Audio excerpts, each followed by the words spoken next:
အကယ်၍အချင်းရဲ့တိုင်းတာမှု dimension ဟာကျွန်တော်တို့အခုနေထိုင်နေတဲ့အာကာသရဲ့တိုင်းတာမှု၃ခုနဲ့ဘာမှမခြားနားဟင်ရင်ဘာဖြစ်မလဲသင်ဟာဘယ်ညာအထက်အောက်ကိုတွာလာနိုင်တယ်လို့မျိုးအတိတ်နဲ့အနာဂတ်ကိုပါတွာလာနိုင်မယ်ဆိုရင်ရောတကယ်တမ်းဆိုရင်သင်ဘလို့မျိုးအချင်းခီးတွားဇက်ကိုတိစောက်ဖို့လိုမလဲ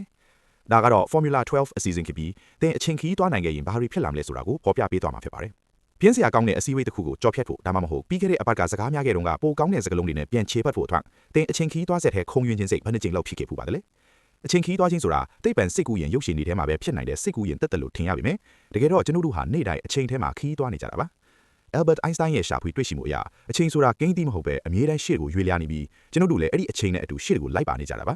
Einstein ရဲ့အဆိုအရအချင်းဟာစတုထမြောက်တိုင်းတာမှု fourth dimension ဖြစ်ပြီးသုံးဘက်မင်အာကာသနဲ့ပေါင်းဆက်ကအာကာသအချင်းဆိုတဲ့အခုတည်းတော့အဆက်မပြတ်အရာဖြစ်တည်ရှိနေပါတယ်အကယ်၍အာကာသထဲမှာခီးထွားတာကိုစဉ်းစားကြည့်ရင်လေရင်စီးတာဒါမှမဟုတ်အနည်းဆုံးလေကားတက်တာမျိုးမလုပ်ပဲအထက်ကိုရွေ့လျားကိုခက်ခဲပါတယ်ဒါကြောင့်ကျွန်တော်တို့ဟာအချင်းခီးတွားဖို့အတွက်တင့်တော်တဲ့စက်ပစ္စည်းတစ်ခုကိုမတီးထွေးနိုင်သေးတာလည်းဖြစ်နိုင်ပါတယ်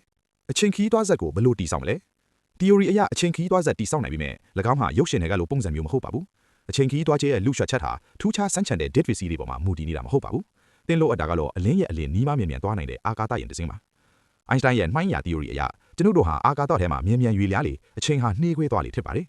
ဥပမာအားဖြင့်သင်ဟာအလင်းရဲ့999%နှုန်းနဲ့သွားနိုင်တဲ့အာကာသယာဉ်တစ်စင်းကိုစီးပြီးအလင်းနဲ့40ဝေးတဲ့လူနေထိုင်လို့ရမယ့်ဂျိုတစ်ခုစီကိုသွားတယ်ဆိုပါစို့အဲ့ဒီမှာရှေးဦးသက်ရှိတချို့ကိုတွေ့တယ်ပြီးကဘာမြေကိုသတင်းပေးဖို့အမြန်ပြန်လာခဲ့တယ်သင်ကဘာကိုပြန်ရောက်တဲ့အခါသင်ရဲ့လုတ်ဖော်ကိုင်းဖက်တဲ့အားလုံးဟာအလွန်အိုအင်းနေတာကိုတွေ့ရပါလိမ့်မယ်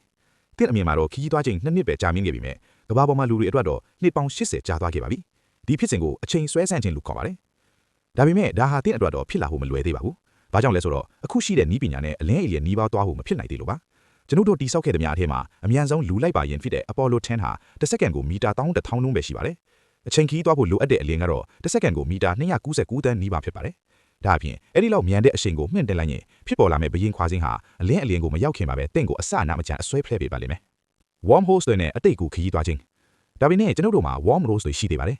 Einstein ရဲ့ခန့်မှန်းချက်အရဒီ theory လာဥမှန်လောင်ရည်တွေဟာတီးခြားတဲ့နီလာနဲ့ကွဲပြားတဲ့အချိန်နှစ်ခုကိုဆက်သွယ်ပေးထားပါတယ်ဒါဟာအခြားစัจ java နဲ့အခြားအချိန်စီကိုတွားနိုင်တဲ့ဖြတ်လောက်တစ်စင်းပါပြဿနာကတော့ worm holes တွေဟာအလွန်သိငယ်လွန်းပြီးစင်တီမီတာရဲ့ဘီလီယံထရီလီယံပုံတစ်ပုံလောက်ပဲရှိပါတယ်ဘယ်လူများမှဖြတ်သွားလို့မရပါဘူးအကယ်၍ကျွန်တော်တို့ဟာ worm hole တစ်ခုကိုဖမ်းယူပြီးကြီးပွားအောင်လုပ်နိုင်ခဲ့ရင်ရောကမ္ဘာအထက်မှာအခြားဂျိုတစ်ခုနဲ့ဆက်သွယ်ထားတဲ့ကြီးပေါက်တဲ့ဥမှန်လောင်တစ်စင်းရှိနေတယ်လို့မြင်အောင်ကြည့်ပါ theory အရ worm hole ရဲ့အစနဲ့အဆုံးကိုတနေရာထဲမှာထားပြီးအချိန်မတူအောင်လုပ်ထားနိုင်ခဲ့ရင်ကျွန်တော်တို့ဟာ၎င်းတဲကိုဝင်သွားပြီးအလွန်ဝေးကွာတဲ့အတိတ်မှာပြန်ထွက်လာနိုင်ပါတယ်ဒါပေမဲ့ worm hole တွေမှာလည်းပြဿနာရှိပါတယ်၎င်းတွေဟာအလွန်တက်တန်းတိုသလိုအတိတ်ကိုတွားခြင်းဟာရှေ့နောက်မညီညွတ်မှုတွေကိုဖြစ်စေပါတယ်ဥပမာအားဖြင့်သင်အတိတ်ကိုပြန်သွားပြီးသင်အဘွားကိုလက်မထပ်ဖို့ဖြောင်းချခဲ့တယ်ဆိုပါစို့ဒါဆိုရင်သင်အဘွားဟာသင်အဖေကိုမမွေးဖွားတော့ဘူးသင်အဖေကလည်းသင်ကိုမမွေးဖွားတော့ဘူးအကယ်၍သင်သက်မသိရှိခဲ့ရင်အတိတ်ကိုပြန်သွားပြီးသင်အဘွားကိုဖြောင်းချမဲ့သူကဘယ်သူထင်မလဲအချိန်ဟာမြင်းဖြောင်တစ်ကြောင်းနဲ့ရှေ့ကိုပဲသွားပါတယ်အဲ့ဒီအကြောင်းပြချက်အရကျွန်တော်တို့ဟာအနာဂတ်စီကိုပဲခရီးသွားနိုင်ပြီးအတိတ်ကိုသွားလို့မရပါဘူးတကယ်တမ်းဆိုရင်အပြည်ပြည်ဆိုင်ရာအာကာသစခန်းပေါ်မှာတစ်နှစ်လောက်နေခဲ့တဲ့အာကာသယာဉ်တွေဟာကျွန်တော်ကိုယ်ထက်13မီလီစက္ကန့်လောက်အနာဂတ်မှာရှင်သန်နေကြပါတယ်ဒါဟာအချိန်ခရီးသွားခြင်းဖြစ်နိုင်ကြောင်းသက်သေပါဖြစ်နိုင်တာက worm holes တွေဟာ UDP မီတာနေရာမှာတွေကွဲပြားပြီးအတိတ်ကိုသွားနိုင်တဲ့ကဘာတစ်ခုကိုဖွင့်လွှဲပေးကောင်းပေးနိုင်ပါလိမ့်မယ်သင်ဟာဘယ်နေရာဘယ်အချိန်ကိုရောက်သွားမလဲမသိပဲအချိန်ခရီးသွားဆက်ထဲကိုဝင်ရဲပါသလားအကယ်၍သင်မှရွေးချယ်ခွင့်ရှိရင်ဘယ်နေရာနဲ့ဘယ်အချိန်ကိုသွားချင်ပါသလဲ